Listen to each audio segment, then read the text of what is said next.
Hi there.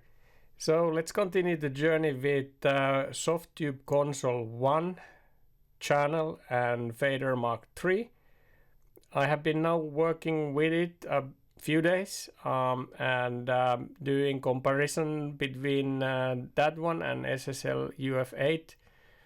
So remember to subscribe for my channel and also like my videos in order to keep the channel going.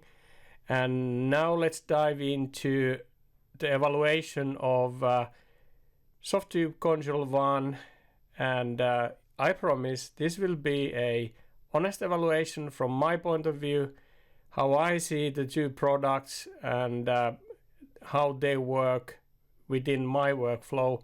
Hopefully you get some ideas from that. So let's get going.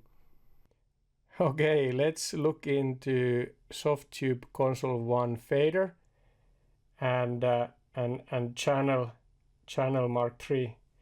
Sorry, my camera hand is not that stable when doing the recording and having my camera here as well. So anyway, I tried to also get some video from the device itself. Anyway, the touch and the build quality of these units is great, and that's basically what everyone else is saying. However, when you start working with and integrate them with your workflow, you start to kind of find things that were, at least the fader one might not be the most optimal yet. I'm sure that they are working on it. One of the main things that I saw is that if I collapse a channel within my DAW, it doesn't reflect in my fader. So at least for my thinking and for my eyes, it's not good. However, they have brought this kind of functionality of having this, like you see the star marked over there is kind of a favorite channel. You can actually make all the channels and pick up the channels that you want to favor. And then if you do a shift and you press, you only see here to those two favored channels. However, compared to SSL UF8, this is, I would say, a drawback. Because in UF8, it can actually do exactly that. And it reacts what I have in my Ableton Live or any DAW, excluding actually with what I have already tested the Softube Console 1 fader and channel with Logic Pro X. There actually it works in a way that it only you see the same channels in your fader unit as you see in your DAW. But all the other DAWs that I have, like Cubase, Pro Tools, Studio One, Luna, and Ableton Live, they don't actually work like that. So there is still a bit of a room of improvement here. Anyway, there are many great things with this, and with the combination of these two, the integration is seamless. Then of course you can easily also work with sends.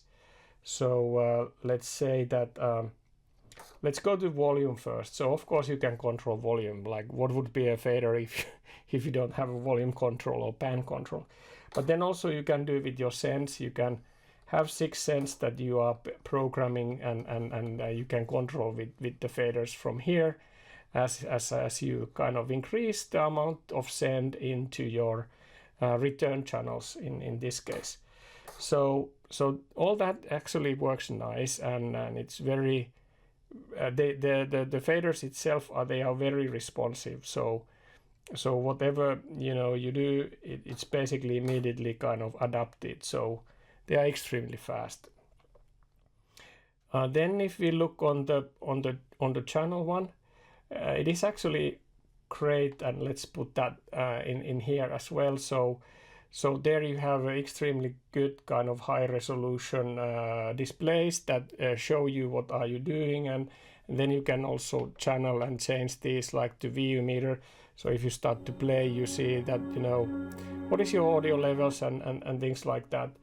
Then also you can change any of the Softube sections into your own sections. So you go basically say that load strip, and then you select that, you know, I want to use another shape unit, and let's go into a vision gate, for example.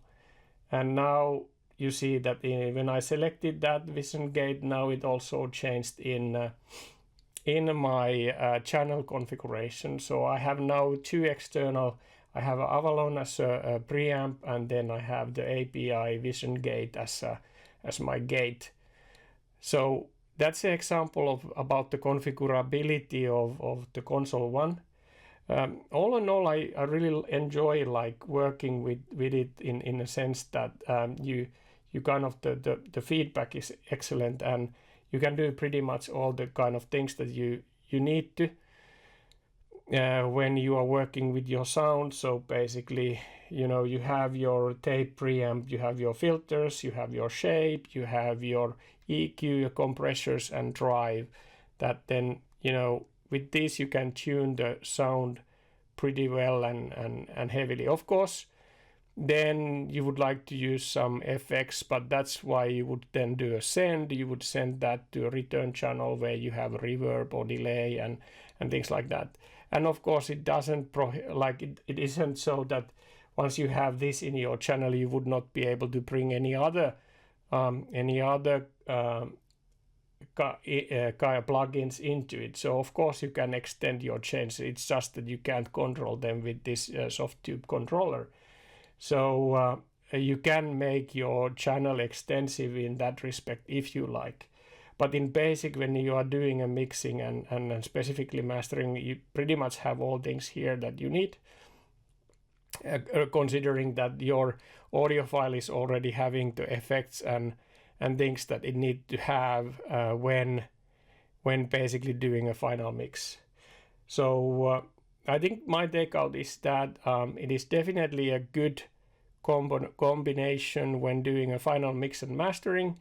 But then, of course, if you are in a creation mode and you would like to, you know, work with other plugins than that what are covered here in the channel, then you need to go outside and you need to use mouse, or you need to know, you know, use whatever you want to use to control the plugin.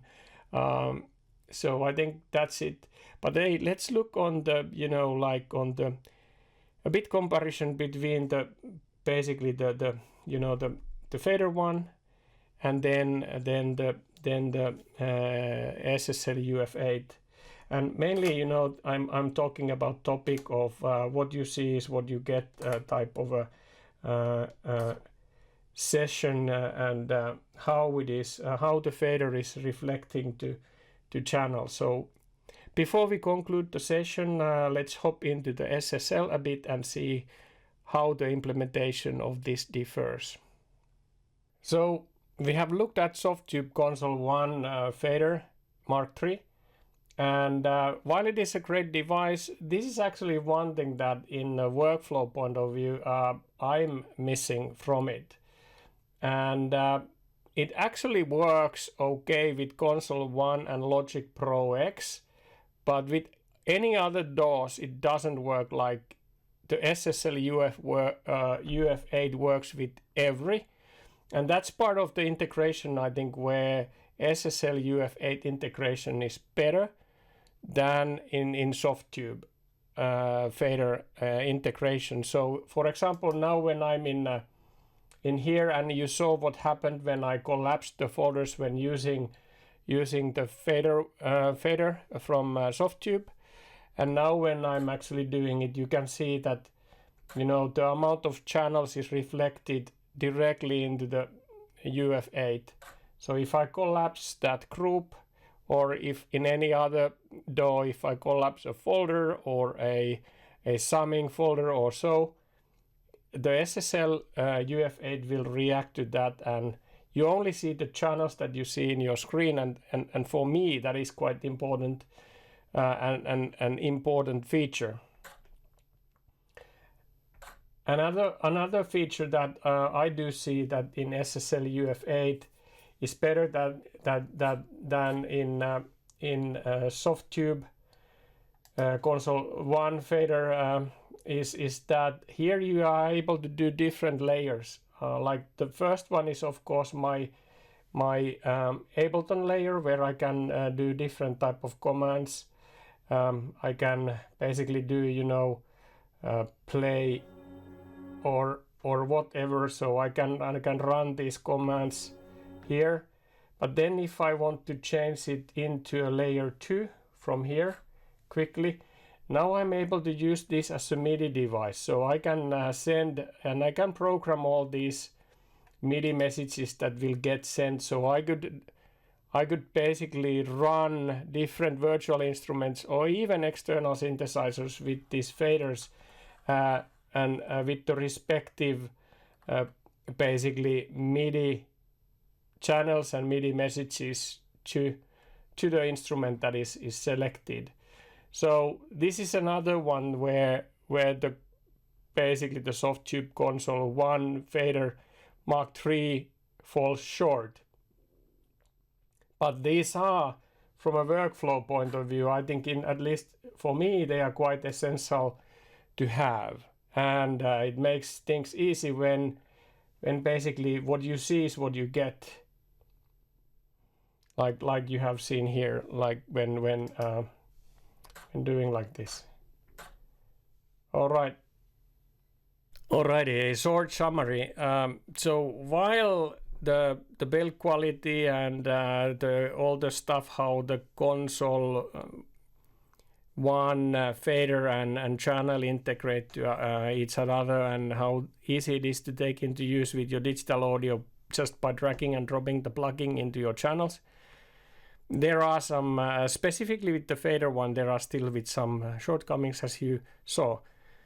And I hope they will fix those, and I'm sure they will, because I already know that, like, for example, in Logic Pro X, what you see is what you get in amount of channels. So there, I will do a video on that later, where you see that how it actually should work in my eyes from the workflow point of view, and then we'll follow up with that one. Anyway, I will go through all the different digital audio workstation and how does the Console 1, Softube Console 1 fit with those, and what are the kind of pros and cons with it. And remember to subscribe for the channel for more content, and thanks for watching. Bye now.